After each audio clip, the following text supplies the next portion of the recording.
Have you ever truly disappeared from someone's life? Not just taking a step back, but erasing yourself from their daily existence. No texts, no calls, no updates, no digital breadcrumbs left behind. Just pure silence. Now imagine what that silence does to them. In a world where people have grown numb to connection, where attention is cheap and loyalty is rare, what happens when someone who used to show up suddenly doesn't? Let me tell you, it rattles their world more than they will ever admit. This isn't about playing games or seeking revenge. This is about reclaiming your power. Because when you finally walk away from someone who treated you like an afterthought, the silence you leave behind doesn't echo, it screams. And today, we're going to talk about exactly what they feel when you cut off contact. Calmly, with no drama, with no warning, just deliberate, dignified distance. Welcome to one of the most important videos you'll ever watch if you've ever been the one holding it all together while they kept you dangling, unsure of where you stood. If someone has ever made you feel like an option, this video is your closure. We're diving into 10 powerful emotional responses they go through when you vanish without a trace. Not because you're cruel, but because you're done. Done being taken for granted. Done begging for clarity. Done waiting around for someone to value what they had. And I promise you this, by the time we reach number 10, you'll understand why sometimes the most powerful move isn't to speak louder. It's to walk away silently. If you're ready to reclaim your worth, drop a comment below that says, "I'm done being an option." Say it out loud. Type it with conviction. Because this is where everything changes. And stick with me until the end, because the 10th emotion, it's not what you think, but it hits deeper than all the rest. Let's begin. Number 1. The sting of rejection. This is the very first wave, the one they never expected. Because in their mind, you were always going to be there. Reliable, predictable, the one who texted first, who made the plans, who forgave quickly. They saw you as the foundation they never thought could crumble. But then, you were gone, and it wasn't messy. It wasn't explosive. It was quiet.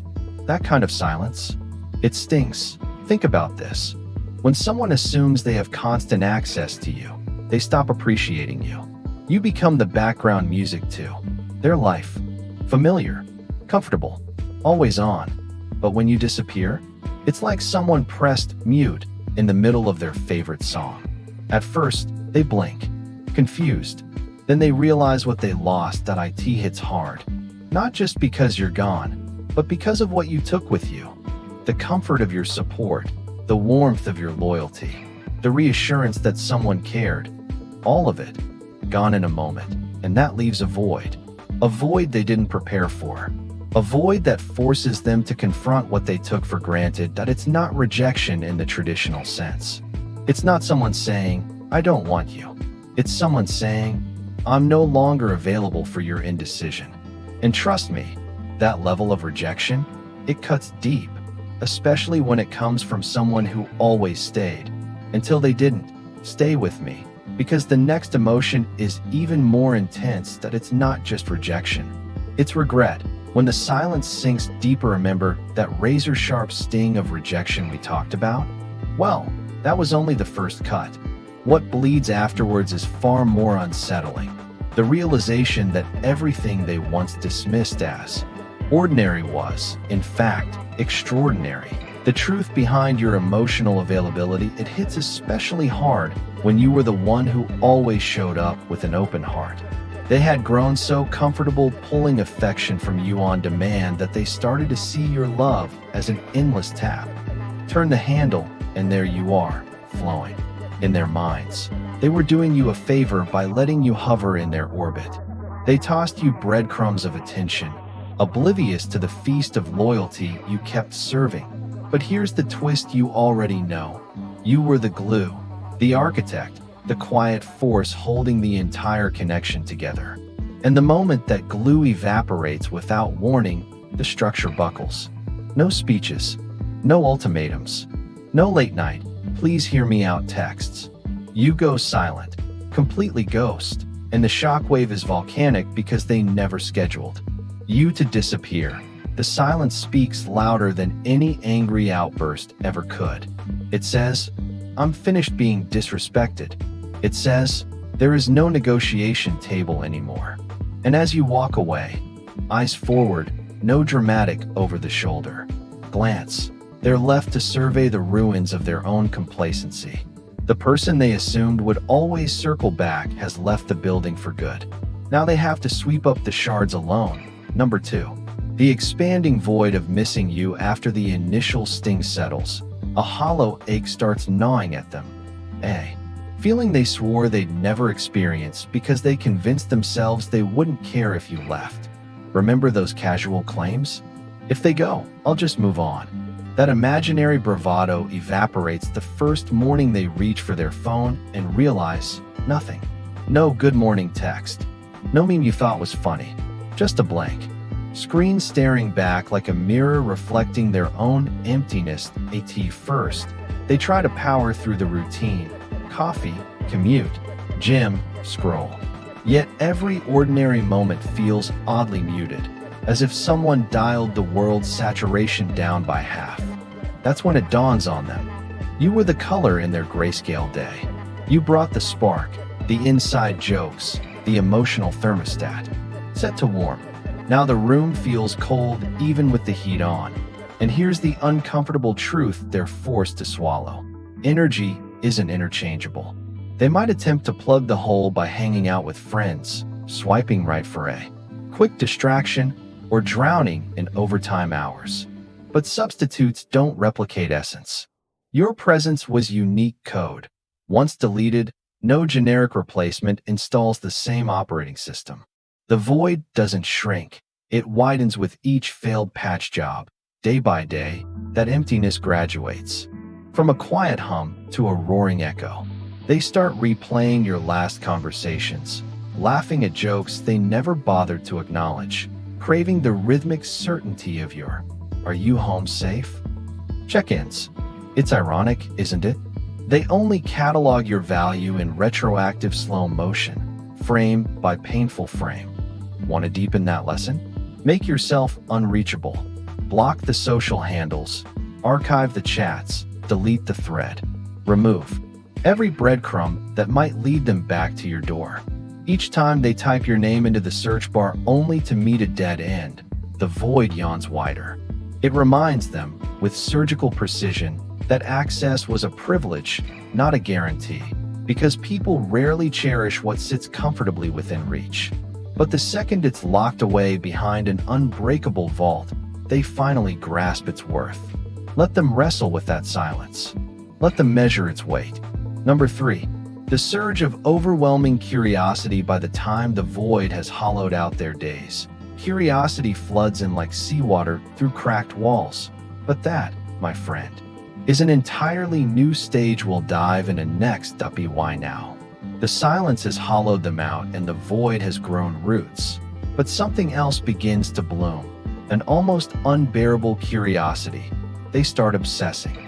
Where are you? Who are you with? Have you moved on? Are you happier without them? These questions start echoing in their mind louder than any memory. And the worst part? They have no access to the answers. The person they once knew everything about has become a mystery. A void with no roadmap. And human beings? We're wired to hate the unknown. In the age of social media, the torment only grows worse. They check your Instagram, then your Facebook, your TikTok, your LinkedIn, even. Every platform becomes a lifeline they grab at, hoping to find a clue, any clue, about what you're doing now. But there's nothing that you've gone dark. No updates, no stories, no tagged photos, no trace. It drives them crazy. And here's why. When someone loses control of the narrative, their insecurities write their own version of the story. They picture you smiling with someone new. They imagine you waking up without a care in the world. They visualize your peace, and it shatters their pride. They won't admit this out loud, but they begin reaching out to mutual friends, asking indirect questions. Hey, have you heard from them lately? They'll pretend it's casual, but you and I both know it's anything but. Their ego won't let them say they care, but their behavior betrays them. Because now, the one who once claimed to not need you can't stop wondering about you. And here's the beautiful irony. The less they know, the more they want to know. Curiosity turns into craving. Wondering turns into obsession that you've become the unsolved puzzle their mind won't let go of. So what do? You stay quiet. You stay invisible. You let the silence throb. You let the absence become your power. Every time they check their phone and find nothing from you, it drives the hook deeper. Every unanswered question becomes a mirror, showing them what they lost. Stay with me, because the next stage is when they stop searching outward and start turning that spotlight inward. And what they find there won't be easy to face. Number 4. Deep self-reflection. Their questions hit a dead end. Their screens stay blank, and the echo of your absence grows unbearable. When curiosity exhausts every external avenue, it ricochets inward, and that is where the real torment begins. They took you for granted, assuming your presence was permanent, like wallpaper they would never have to replace. Now, stripped of distractions, they are left alone with the harshest critic imaginable, their own conscience. And that voice speaks in a language they cannot mute. First comes the roll call of memories. Every ignored text, every half-hearted reply, every moment they treated you as optional background noise. Those snapshots now replay in brutal high definition. The laughter they dismissed, the advice they shrugged off, the affection they called clingy, all come back like ghosts tapping on frosted glass. Then arrives the avalanche of why questions. Why did I pull away? Why did I assume they'd wait forever? Why was I so comfortable offering crumbs and calling it a feast? In this mental courtroom, there is no opposing counsel to blame, no you to debate. The gavel falls on their own shortcomings, and the sentence is guilt. Guilt morphs into regret. Regret spirals into self-condemnation. They wish, fervently, for a time machine. If only I'd answered that call. If only I'd shown up that night. If only I'd said thank you instead of maybe later. But wishes are vapor. Reality is stone. Your silence leaves no door for negotiation. No final rant to barge into. No exit interview to plead their case. And that's precisely why self-reflection cuts deepest. It offers no immediate relief. They either face the mirror or turn away, but whichever they choose, the image remains. Your play? Maintain radio silence. Resist the urge to clarify, to coach, to comfort. Introspection is most potent when it's self-administered. Every additional hour alone with their thoughts is a chisel carving the lesson into granite. They were the reason things fell apart. Number 5. The urge to pursue you. Self-reflection eventually produces a chemical reaction. 1 part guilt, 2 parts longing. They shift from how did I lose them to how do I get them back? The roles reverse spectacularly. Remember the days you initiated every plan, carried every conversation, nurtured every fragile moment? Those tables have flipped. Now they pace the floor, phone in hand, rehearsing opening lines. It starts with a breadcrumb. And I've been thinking about you. Text sent at 1:13 a.m. Next, they scroll your old photos, double tapping last year's vacation pic, hoping the sudden notification will summon you like a spell. Then come vague Instagram stories, lyrics about second chances, or screenshots of nostalgic songs. All bait, dangling for your bite. Liquid courage may push them further. A tipsy voice note, slurred apologies, promises of change. Yet the irony is delicious. In chasing, they expose how little control they now wield. Your move? Do nothing. Every unanswered ping reminds them that access must be earned, not assumed. Keep the power you reclaimed. Let them feel the friction of pursuit without reward. Number 6.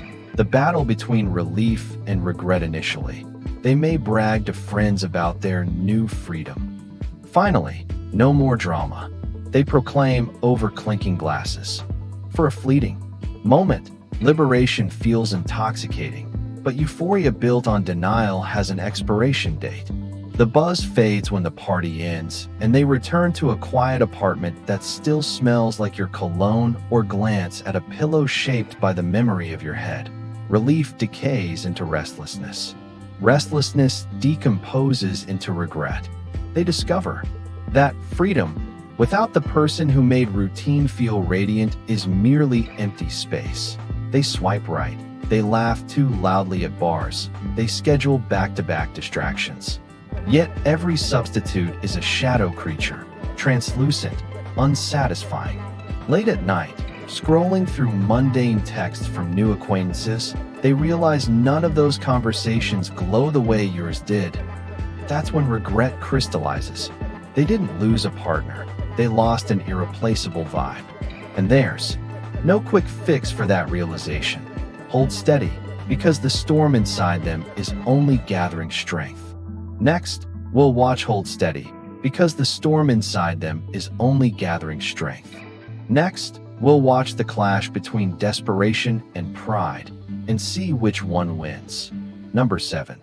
The desire to play the game after regret hits and regret burns. What comes next is a panic move, a desperate attempt to reclaim control over the situation they let slip.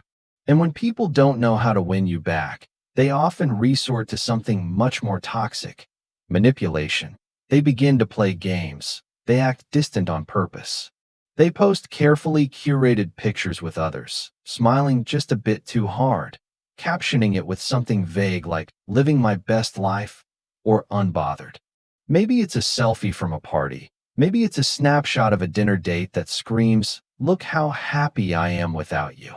It's all bait. They want you to see. They want you to react. They want you to feel a hint of jealousy or wonder if they've moved on. This is where their pride wrestles with their longing. Instead of reaching out sincerely, they try to lure you in through passive-aggressive posts, cryptic stories, and secondhand provocations. But here's the powerful part. You're not playing anymore, that you've evolved past the games. You don't chase cryptic captions or decode song lyrics in their story.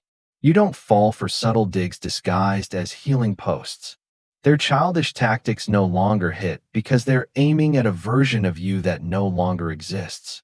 And that realization drives them wild. They throw everything at you: petty jabs, indirect quotes, even liking your posts just to show up in your notifications. But you don't bite. You don't even blink. And the more they try without getting a response, the more they unravel. Manipulation only works when the target reacts. When you stay grounded, detached, composed, they lose their leverage. They can't twist silence into control. They can't make you dance to a rhythm you've outgrown.